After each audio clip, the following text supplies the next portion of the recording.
Pero não também que é importante pedir o recibo.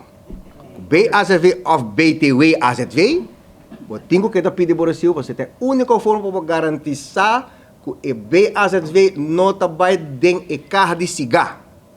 Pero vai ter conta de Departamento de Imposto e te chega se que nós na AZV nós tem aqui um reto grande, maneira como comunidade sa, nós vamos informar do parte do governo, que o pressuposto não tem uma contribuição do país, o reto está para nós queremos manter gasto, e se nós logra que cada 100 de BAZV, portanto, quedando de carro e cigarro, e percorrer para chegar a nós, quizás está uma medida menos que nós temos que tomar com esse dolor para nós assegurado.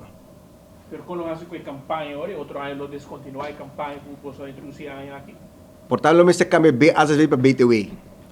Pero temos que pedir, temos que desenvolver, não? O desenvolver para que BAZV agora aqui não, se não conta com o roupa de mini mercado e de barrio, para botar para bota paga 5 florinos, 5 florinos, não há nada, então a gente tem cash e carro.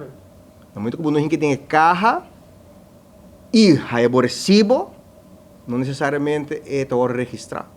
Por lo tanto, o que não está registrado, a conta de empresa não também é para essa pessoa tal, porque tem que pagar na BAZV e BBO.